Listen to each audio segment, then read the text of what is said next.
दोस्तों, अमेरिका इतना नीचे गिर सकता है ऐसा हमने कभी सोचा भी नहीं था। अमेरिका के ट्रेड एडवाइजर हैं पीटर नवारो।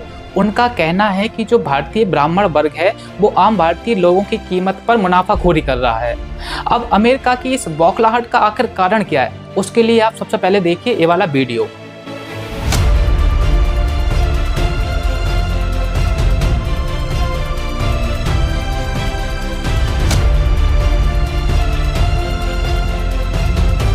तो दोस्तों, आपने वीडियो में देखा होगा कि हमारे प्राइम मिनिस्टर मोदी जी अभी चाइना में एससीओ की बैठक में भाग लेने के लिए गए हुए हैं और वहाँ पर मोदी जी, शी जिनपिंग और पुतिन को तीनों को एक साथ देखकर अमेरिका ना पूरी तरह से भड़क चुका है और वो ऐसे अनाप-शनाप बयान दे रहा है जिससे कि भारत में आंतरिक विभाजन हो सके।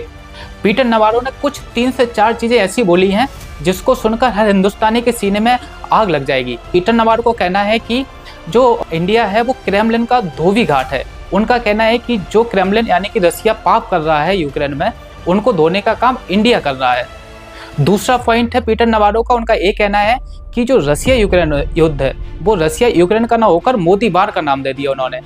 तीसरी बात पीटर नवारो ने ये कही कि यदि भारत स्वयं को दुनिया का सबसे बड़ा लोकतंत्र कहता है तो मोदी जी शी जिनपिंग और पुतिन के साथ क्या कर रहे हैं। ना तो रसिया लोकतंत्र है, ना ही चाइना लोकतंत्र है, फिर मोदी जी उनके साथ क्या सांठगांठ करने में लगे हुए हैं। चौथी बात पीटर नवारो की सबसे जो घटिया हरकत की उन्होंने कि भारत को कास्ट सिस्टम के आधार पर बांटने की कोशिश की है। उनका कहना है कि भारत का जो ब्राह्मण वर्ग है वो तेल की मुनाफाखोरी से पैसा कमा रहा है और उसकी कीमत चुकाएंगे भारत की आम जनता। तो ये कॉलोनियल माइंडसेट से काम करते हैं लोग। जैसे कि अंग्रेजों ने भारत में फूट डालो और राज करो की नीति अपनाई थी, वही मकसद इनका साफ नजर आ रहा है।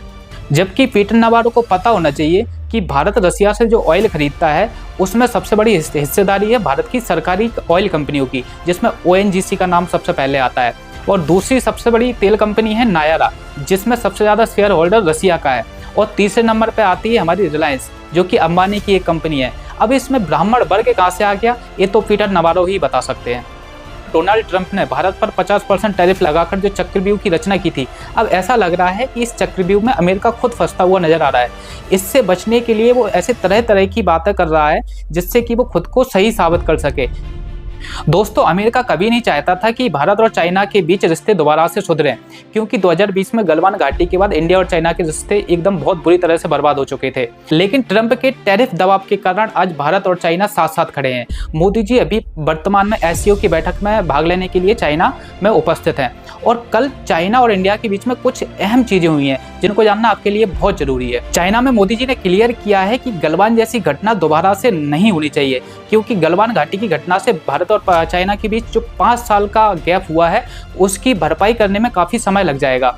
दूसरी चीज हुई है कैलाश मानसरोवर यात्रा के बारे में कि अब ये निर्बाध रूप से चल सकेगी। तीसरी चीज हुई है इंडिया और चाइना के बीच डायरेक्ट फ्लाइट का शुभारंभ। और चौथी चीज हुई है कि मोदी जी ने स्पष्ट कर दिया है कि जो LAC वाला बॉर्डर है और जो भी इंडिया चाइना के बीच बॉर्डर लगते हैं उनका मुद्दा अब हम पूरी तरह से सुलझा देंगे, क्योंकि हम कभी नहीं चाहेंगे कि गलवान जैसी घटना हमारे यहाँ दोबारा हो।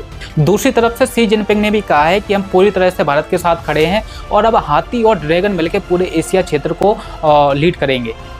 अब वक्त आ चुका है बदलने का और दुनिया को अपनी ताकत दिखाने का। हम किसी भी टैरिफ के आगे नहीं दबेंगे।